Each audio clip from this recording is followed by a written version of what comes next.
Let's get salty! Hey everyone, Zeddy here again today with a brand new video, and I get asked every single day, every time an expansion goes live, what are the cards that I should craft from Perils in Paradise? What legendaries, what epics? We're not going to go over rares and commons because they're relatively cheap, easy to acquire in packs. But yeah, we're going to go over which cards, each epic, each legendary, class by class, which cards look like the safe bets to craft so far, which ones you might want to consider, and the ones you want to absolutely avoid at all costs. And if you enjoy the content on the channel and you feel like I've earned your subscription, please hit that sub button down below. Give the video a like. We're super close to 84K. So thank you guys again for all of your support. I think we're less than 100. Anyways, first, the must craft card is Zilliax, right? No, I'm just going to mention craft Zilliax if you don't have this card yet. It's broken. Virus module, super good. Ticking module, super good. I know it's not Perils of Paradise, but someone's going to make the joke of all you need to craft is Zilliax, and I'm going to try and get ahead of it. But yeah, you're probably going to get your dust back for like the 4th time on this card. It's going to have like permanent refund status. So starting with Death Knight, the 2 epics are easy to pass up. Slippery Slope. I haven't seen any double frost, triple frost lists running.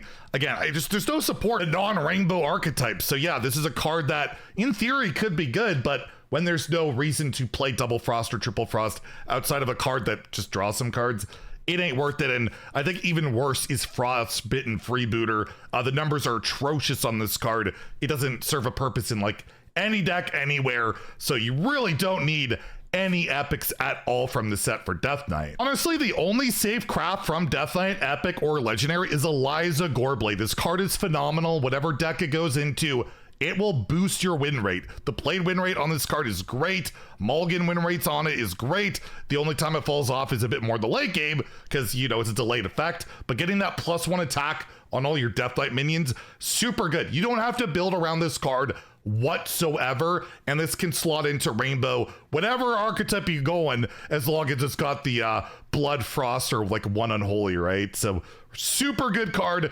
safe craft. Buttons is more of a fringe.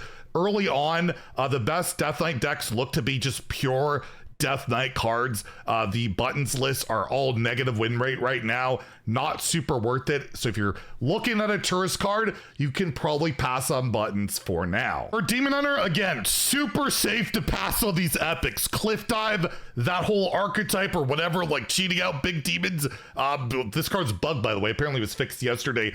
Regardless, not good. The numbers on both Cliff Dive and Climbing Hook, since like you want to have like an infinite weapon with a minion with 5 or more attack, no deck out there is really doing very well. I will say Climbing Hook has the best played win rate of the epics we're looking at. But overall, yeah, it's still less than 50%, and these archetypes I don't see popping off anytime soon. So again, very safe to pass on these cards. Demon Hunter patches, absolute safe craft. This card's great, not only for Demon Hunter, but also Shaman decks. Shaman utilizes this with their tourist. It's really good in those token-based decks that are seeing competitive play still. And again, I don't see how this card is ever going to be bad. Got like the best mulligan win rate, or one of the best mulligan win rates in standard, which is hilarious because the old patches, you never wanted it in your opener. This one you do. And again, you cannot go wrong crafting this card if you want to play Demon Hunter or Shaman in particular. And then Arana, the Priest Tourist, has some pretty crazy combos and playability. I'm on the fence about this one. I haven't seen any lists really popping off yet. I think the fun factor of trying to do that crazy mill draw combo, you can do it in Wild too. Pretty enjoyable style of deck for some people. The main incentive, if anything, is just to be able to play the Priest cards, where the card itself, its played win rate is not phenomenal, but like there's some like hybrid Demon Hunter Priest lists that are doing some work. So this is one you're thinking about. It's not complete unplayable trash. It's certainly got a shot, and yeah, the signature is quite nice. For Druid, yeah, the epics, you're probably gonna want to craft both New Heights, which does not see play in every list. We have Concierge Druid is finally, after a few days, becoming like the best deck in standard like we were worried about beforehand. It's emerging, people are figuring it out. Don't run it, but like Ramp Druid and all the other Druid decks, and Warrior, it's a really great Warrior card too.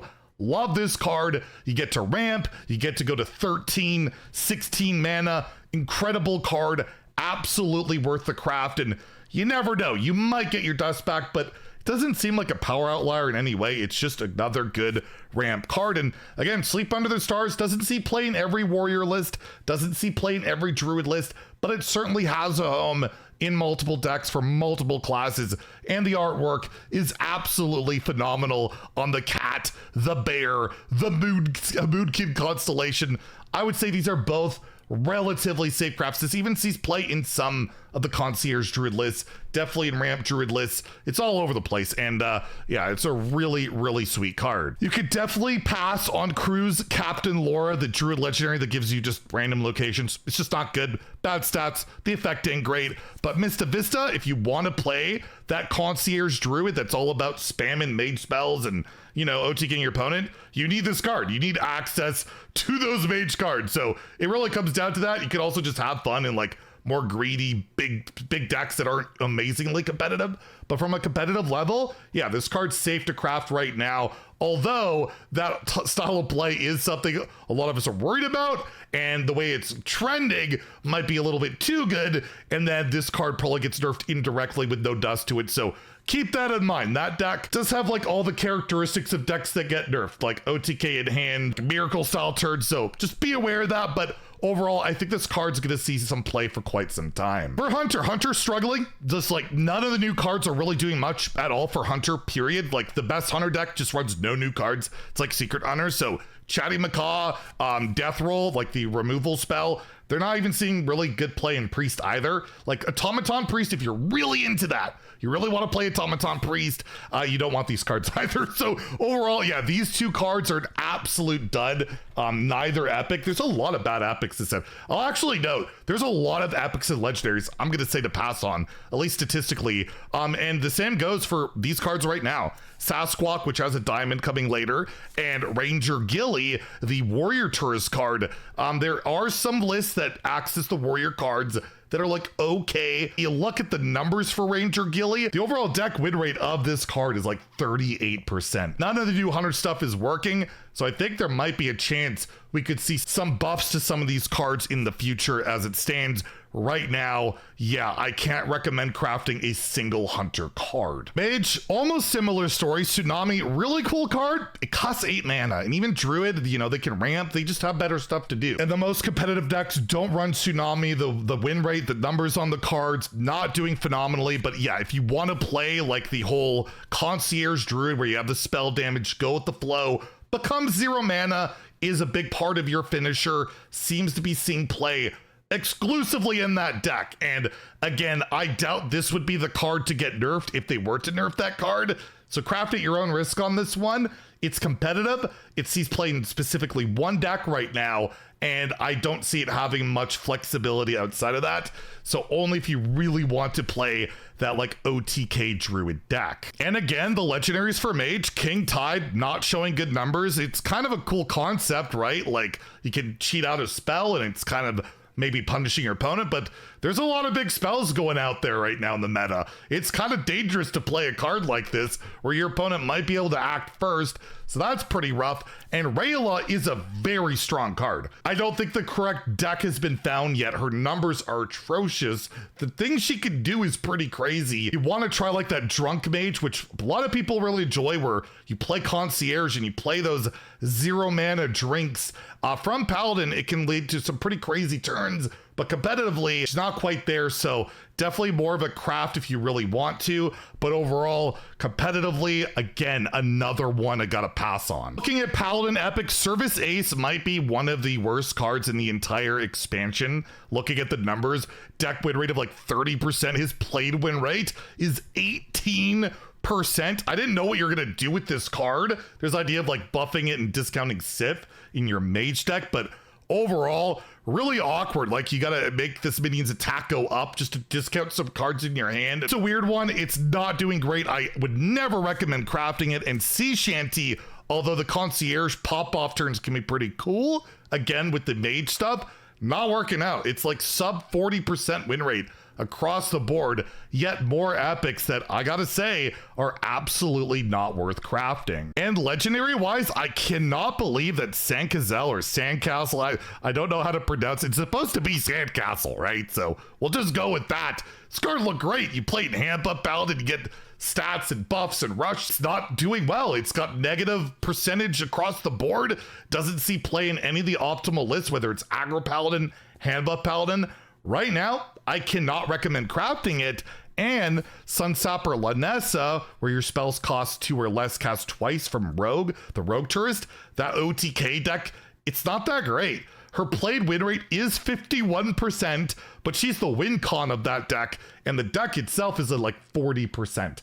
No one's really figured it out. So again, it's one of those, if you really want to play that combo deck, it's something you gotta craft for it, or you want to play those rogue cards. But overall, no competitive deck has been found. So again, very fringe recommendation, only if you're really into that style. You're not gonna believe what I have to say about Priest, but Sensory Deprivation, I thought this card looked awful. I didn't give it a good mark. It's not doing well. Super conditional, not great. It's just a bad card. Like, you know, summon a copy of enemy minion, you have 20 or less health, destroy the original. It's just, in today's game, maybe if it could target Ziliax, that would be great, and remove it, poof it somehow. But you know, you can't target it, you can't do anything to that thing, so good luck with that.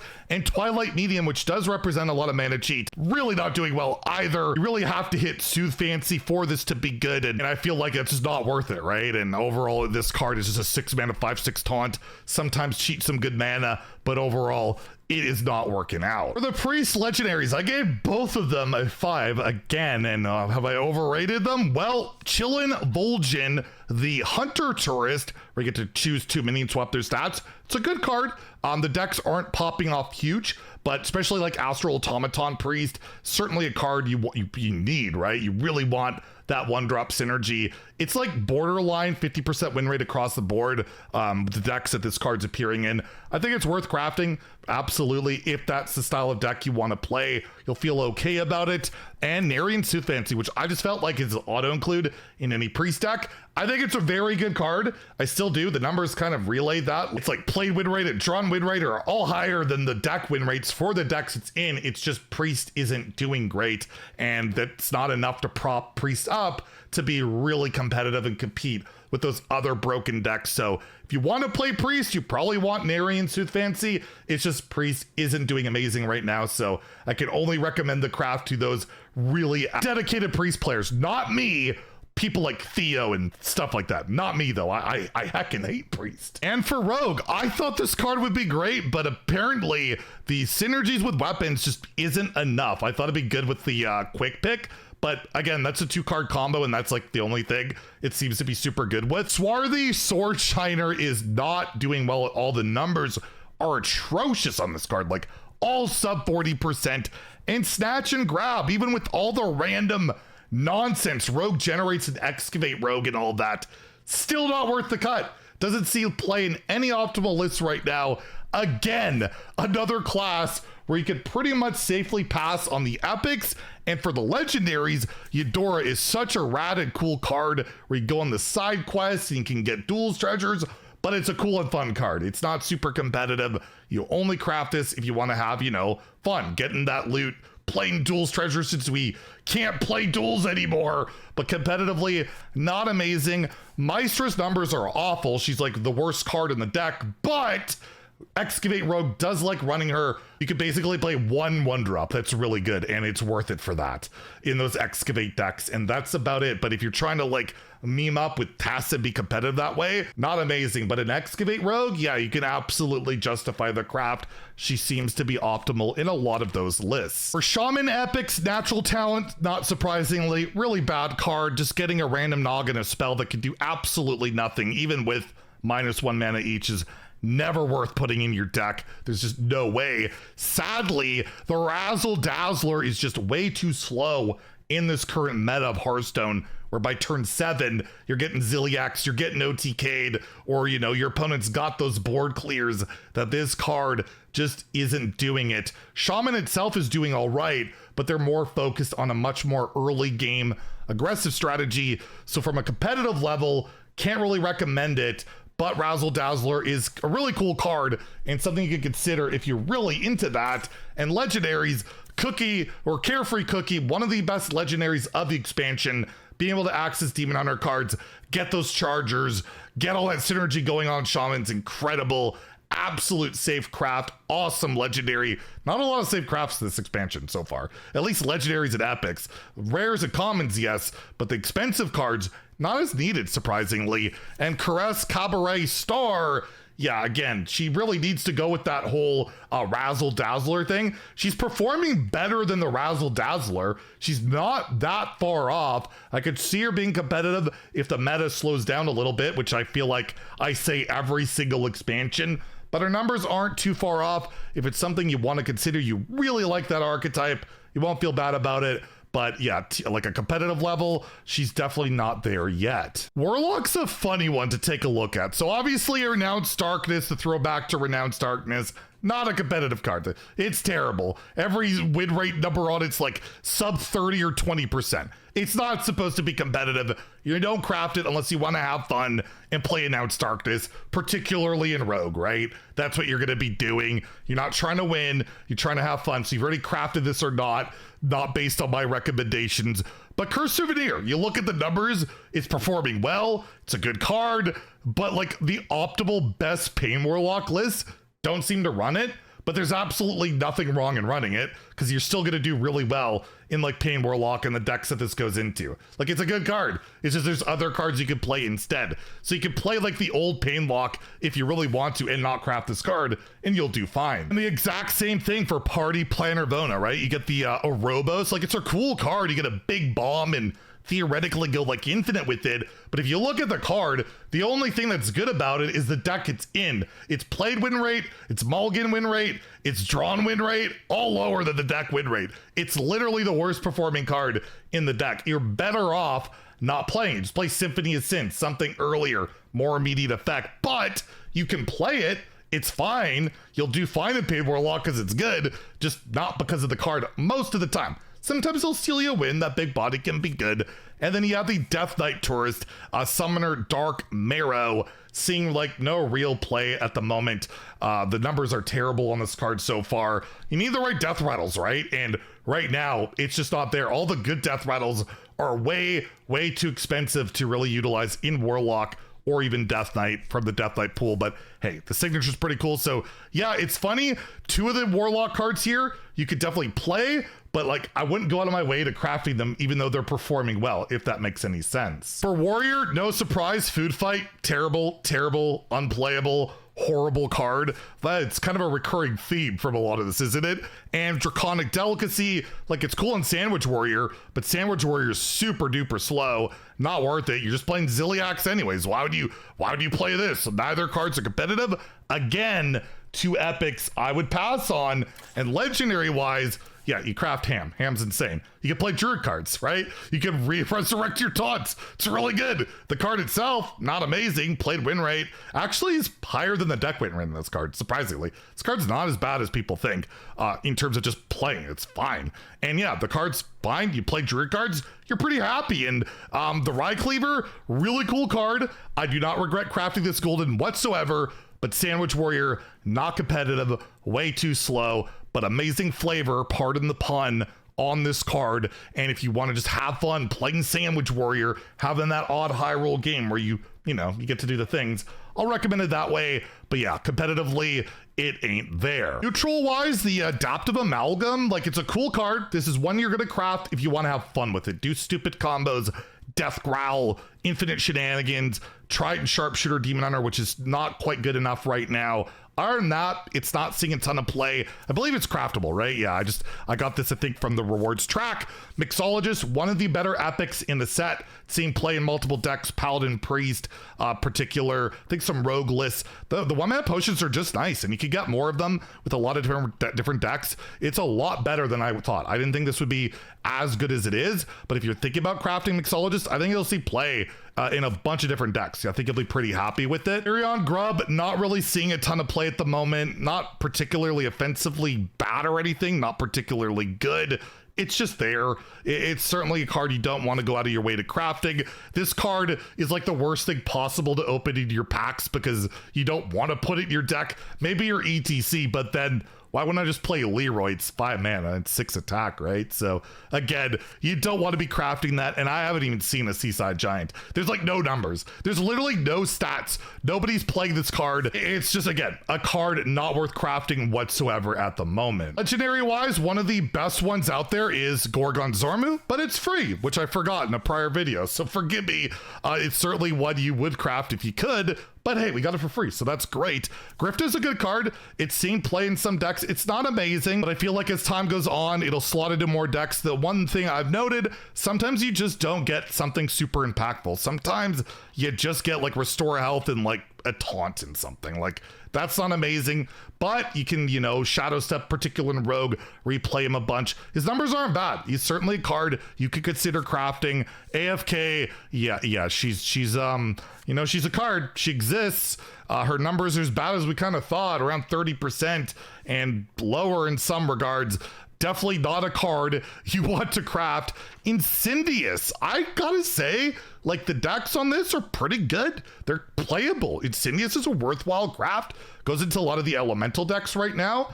There's like decks that are just built around playing Incendious and upgrading it as many times as possible. He's a good card. He's absolutely, I think, worth crafting. If you're thinking about it, Incendious is absolutely a way to go. Marin's probably the best legendary, and he's free, and there you go. That is a lot of legendaries and epics I can't recommend. It's actually staggering how bad so many of these epics and neutrals are performing, which makes me think we might see a big buff patch at some point for some of this stuff because they want to sell these cards. They want you to craft them. But yeah, my honest opinion, the majority of the cards right now, you're looking at commons and rares, and you're looking at prior sets, legendaries, and epics. There's just not a ton of super mandatory stuff, so it's almost kind of a good thing, no? Anyways, let me know in the comments down below what you think that should be crafted, shouldn't be, what you agree with, disagree with, and again, craft at your own risk. The meta is always changing, but yeah, the numbers on a lot of these cards are super red, so it's pretty easy to say, yeah, you might want to stay away from a lot of these cards for quite some time. Anyways, if you enjoyed the video, please like and subscribe. Have a great day, and stay salty, my friends.